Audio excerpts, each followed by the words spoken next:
J'invite à visiter une partie de la Casbah de Taouriz, donc aussi le centre de restauration, de réhabilitation donc, du patrimoine. Donc c'est un centre national et international qui a été créé par le ministère de la Culture depuis 1989, donc pour trouver des solutions au problème de l'éclatement via les architectures en terre et en pierre, via les vallées pré-sahariennes du Maroc et de la région de l'Atlas marocain. Donc nous sommes un peu dans la Casbah de Taouriz, ça c'est parmi les plus grandes casbahs construites en terre au Maroc, parce que déjà, mais seulement entre parenthèses, parce que le mot casbah ça n'existe pas chez nous, donc c'est pas le vrai nom, mais c'est toujours Tirarm, donc Tiramatin ou la Tirarmi, parce qu'à l'époque du protectorat, on n'arrivait pas quand même à désigner au niveau un peu du lexique, le nom un peu de ces constructions, puis on a dit voilà, on va les appeler casbah. Mais donc c'est faux. C'est toujours un peu la Tirarm. Donc ce sont les monuments les plus décorés de l'architecture en terre au Maroc aujourd'hui. Et c'est vraiment, nous sommes aussi le pays qui possède un peu ce riche patrimoine. Aujourd'hui, nous sommes un peu là où on ne peut pas trouver un peu les casbahs ou les tirarmatim, donc ailleurs. Déjà, vous savez que bon, la tirarmt, ou donc la demeure forte, ou la demeure seigneuriale, c'est l'image le changement radical qu'a connu la région au XVIIIe siècle. Surtout donc avec l'éclatement des structures socio-économiques locales. Et puis l'émergence d'un pouvoir familial, d'un pouvoir caïdan dans la région. Alors donc toutes les casbahs que vous allez voir, donc ça date du 18e, surtout aussi du 19e, et à partir de la deuxième moitié, il y a ces grandes casbahs ou les demeures seigneuriales qui sont apparues avec l'émergence de ces grands seigneurs de l'Atlas, les Glawa, les Mtouga, les Gundara, donc dans la région qui ont construit un peu ces châteaux forts, déjà pour démontrer aussi un peu l'importance d'un pouvoir qui gouverne soit au nom du pouvoir central, soit au nom d'un pouvoir familial, ou bon, un pouvoir les rois tribal. Et puis, elle dit aujourd'hui, parce que même la datation au niveau de l'architecture en terre, c'est très difficile. Il n'y a personne aujourd'hui qui va vous dire vraiment la date exacte de la construction en terre, parce qu'on n'a jamais fait de datation. Parce qu'aujourd'hui même, parce que déjà c'est les documents, ça nous manque, toujours. Donc on n'a pas d'écrit, nous sommes au sein d'une société basée sur l'oralité. Oui. Et les études aussi archéologiques très rares. Aujourd'hui, si on veut dater, ça demande de l'argent, on n'a pas de laboratoire, c'est très difficile. Tout ce qu'on a fait déjà, c'est 2 fois qu'on a essayé de dater. Parce que soit toujours avec la méthode du carbone 14, donc le bois, etc., qu'on a essayé un peu de dater quelques greniers dans la région.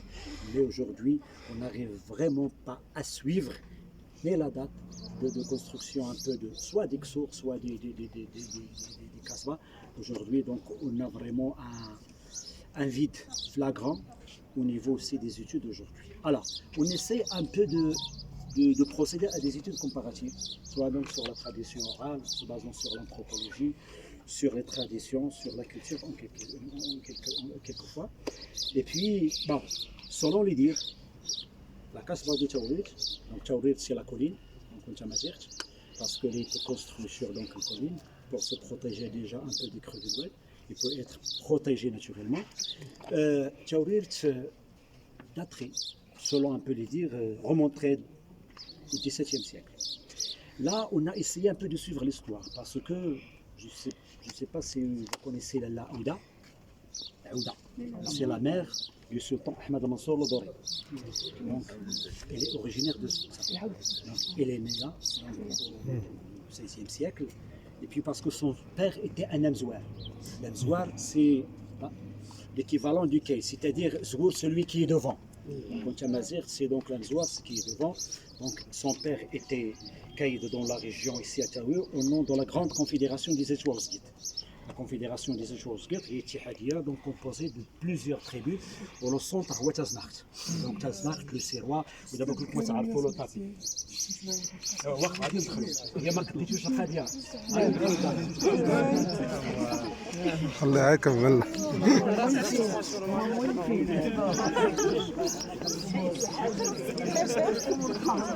الشمس قاصحة. برود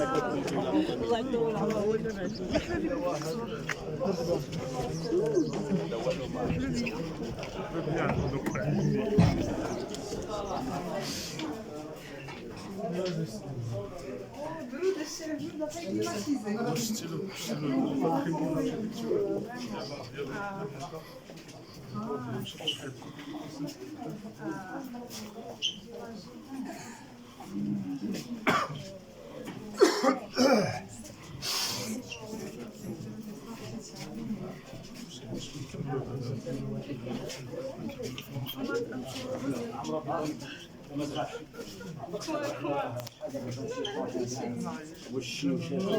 كليماتيزي شبعنا ولد لاطلاس انا ولد الثلجه والبرد هذا ديال الثلج ديالو وانا عارف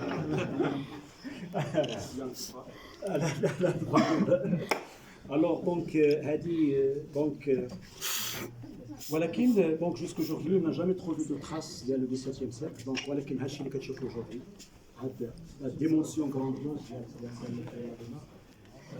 remonte à l'époque de l'occupation de l'Iglawa. La grande famille. Donc, ça a comme Thamil, Madani, c'était la grande famille. En 1868, donc, j'ai la région. Un poste militaire très important donc, pour la région. Pour la région, donc, parce que c'était les Kachou, lorsque vous regardez un peu la position, soit par satellite, soit par les photos aériennes, vous allez voir qu'à l'intersection un peu donc, des vallées présahariennes du Maroc, donc le Dades, le Dra, le Nila, donc c'est vraiment un peu, il domine tout un espace, donc tout un territoire grandiose donc pour aller soit vers le Sahara, soit vers le nord, soit vers le sud. Et puis en 1893, il y a un événement politique très important. Le Hassan Ier, le sultan, il va donc effectuer la dernière harka avant donc, sa mort. Donc il va commencer à faire ses filages et puis Aït Ben Haddo, il voulait aller à Marrakech, il a été attaqué par une grande tempête de neige qui a décimé la moitié de l'armée d'Ialo. Et puis, en ce moment-là, parce qu'il y a le fief, c'est à Tilouet. Je ne sais pas si vous connaissez Tilouet. C'est le fief, c'est la capitale de la famille d'Iglawa. Il y a la plus belle kasbah du Maroc, là-bas. C'est vraiment la plus belle kasbah du Maroc. Aujourd'hui, il n'existe nulle part ailleurs. Et puis, le Madani, le Glaoui, donc, il a aidé le sultan, donc lui a prêté main. Et puis, en termes de reconnaissance, il a été désigné Qaïd dans toute la région. Et puis, il lui a laissé un arsenal d'armement. Hassan الأول شرى جوج من ألمانيا donc 2 canons. Le canon donc il a été dédié à Al-Glawa et avec ce canon ils ont conquis tout le sud-est du Maroc à partir de la mort de Hassan Ier 1894 donc ils se sont mêlés à la politique du Maroc. Après ils vont aider le sultan Hafid contre Abdelaziz, contre son frère, et en 1908 le Madani il va devenir le grand sultan, le grand Sadr al-A'dam, donc le premier ministre plutôt, et son fils donc Mohamed al-Arabi Al-Laf Sultan, donc le ministre de la guerre, à l'âge de 17 ans. Donc ça, ils vont continuer jusqu'à 1911. Donc le sultan, donc ils vont retourner le sud d'Irak. Et puis à partir le protectorat, la France à la recherche un peu de ces grandes quêtes qui vont un peu l'aider donc à s'asseoir son pouvoir dans la région. Donc il va encore un peu donner plus d'importance à la famille d'Iglawa, donc pour dominer un peu le sud-est. Jusqu'à l'indépendance et la Kasbah, donc il va jouer un rôle très important dans cette politique un peu à l'échelle nationale jusqu'à l'indépendance. L'indépendance, donc toutes les Kasbahs vont être donc abandonnées et le pouvoir, donc l'État marocain, il va récupérer toutes les Kasbahs des Caïds du Sud jusqu'à les années 60. Il va leur rendre les Kasbahs et il va récupérer un peu les terrains. 1972, donc la Kasbah va être donc achetée par la municipalité de Ouarzazate. Déjà, c'est donc, je crois, le seul monument qui appartient aux institutions étatiques. Et puis, donc, ils vont essayer un peu la municipalité de Ouarzazate d'essayer de l'exploiter une partie dans le tourisme jusqu'à 1987, lorsque le centre donc, va commencer. Donc, on va occuper toute la partie sud de la Casbah. Tout ce que vous allez voir, c'est les travaux de restauration. Lorsqu'on a récupéré cette partie, c'était complètement très dégradé. Donc on va vraiment un peu faire beaucoup d'efforts donc, pour faire remonter un peu toutes ces structures avec toutes les techniques un peu traditionnelles donc, existantes dans la région et avec toutes les normes aussi, donc les normes à l'échelle donc, qui sont connues à l'échelle internationale. Donc pour déjà démontrer aussi, parce qu'à l'époque on voulait démontrer qu'un monument qui servait soit à l'habitat, soit donc, à abriter donc, des familles, etc., peut aujourd'hui donc jouer un autre rôle, soit dans le tourisme, soit dans l'administration, soit dans la culture, etc. Et là donc vous allez voir un peu donc tout ça donc à travers cette visite, c'est la visite. Et puis la Casbah, il a connu aussi donc, beaucoup de personnalités. La plus grande personnalité qui a vécu dans la Casbah à peu près pendant 10 ans, c'est Jacques Majorelle, donc le grand peintre français. Donc, vous connaissez tous un peu le jardin de Jacques Majorelle à Marrakech. Et c'est là qu'il s'est inspiré du bleu Majorelle. Ce n'est pas lui qui a porté le bleu Majorelle, mais c'est donc je vais vous montrer un peu le fond.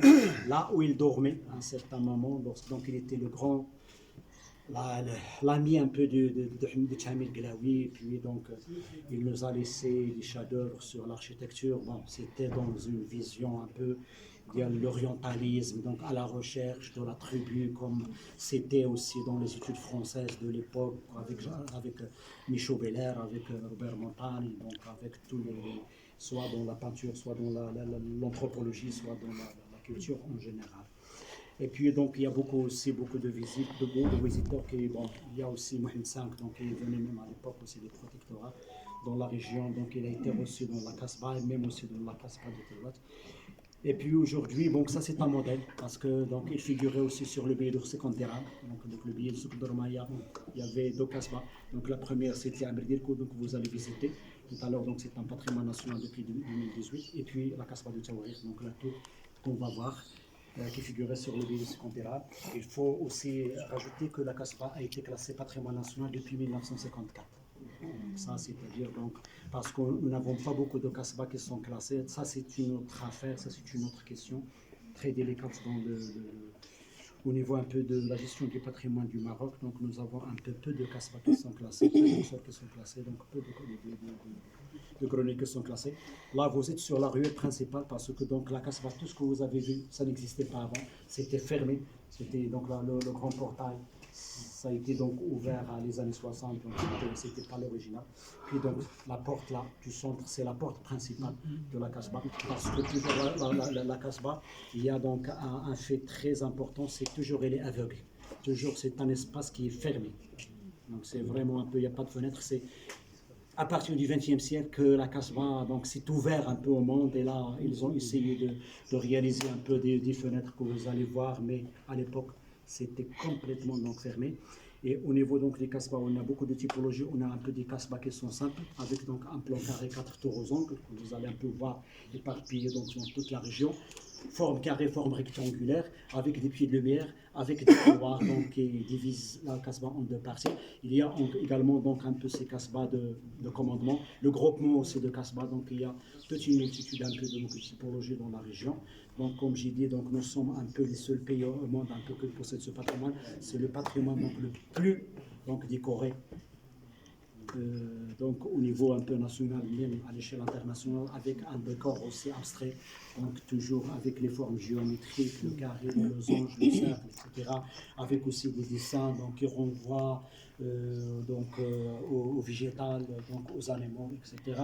Et ça rentre aussi dans tout un système un peu global de la culture qui prend en considération un peu l'habitat, le paysage, les terrains, l'irrigation, etc. Donc parce que là, on réfléchit toujours en termes de système. Tout ce que vous avez vu, tout ce que vous avez aussi discuté lors du colloque, c'était vraiment le produit d'un système donc économique, politique, historique qui n'existe plus aujourd'hui. Et ça, toute la grande question, comment faire avec ce système. Donc on ne peut pas quand même un peu négliger des éléments. C'est vrai que, bon, moi j'étais pas un peu d'accord parce que toute la dimension culturelle a été négligée dans le colloque. Et ça, c'est très difficile, c'est très dangereux, parce que donc, les vallées pré-sahariens, leur point fort, c'est la culture. C'est la dimension culturelle. On peut parler d'irrigation, on peut parler de la dimension culturelle, on peut parler du palmier, mais la dimension culturelle aujourd'hui. Ce que fait Aït Ben Haddad aujourd'hui, il n'y a aucun site qui peut le faire aujourd'hui à l'échelle internationale. À lui seul, il peut vraiment faire fonctionner l'économie de toute la région. Seul. Vraiment dire oui, etc. C'est lui seul. Sans Aïs Melhaddo, je ne sais pas comment serait un peu la région de si on enlève aujourd'hui Aïs Melhaddo, de ce système-là, ça serait très difficile. Et même Taouret, aujourd'hui, on a deux destinations très importantes dans le sud-est. Donc, la Kasbah de Taouret, et donc l'Oqsa. Surtout l'Oqsa. Aujourd'hui, c'est le meilleur ambassadeur. Vous allez à Paris, vous allez à Berlin, vous allez à Londres. Donc, vous avez toujours la photo d'Aïs Melhaddo qui revient toujours.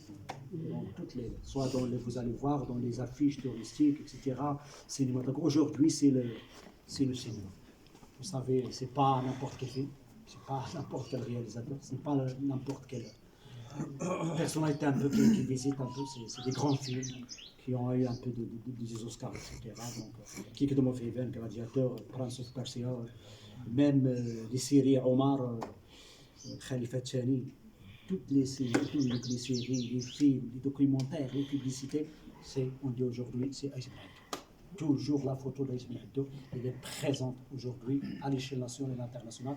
Ça vous montre aussi un peu toute la dimension aujourd'hui d'un patrimoine, si elle est bien un peu réhabilitée, gérée, etc. Donc voilà, donc on va faire, donc vous allez voir aujourd'hui. Je peux poser une question, peut-être bête, quelle est la différence entre Qsar et Oqsba? Donc l'Oqsar, c'est un village communautaire fermé.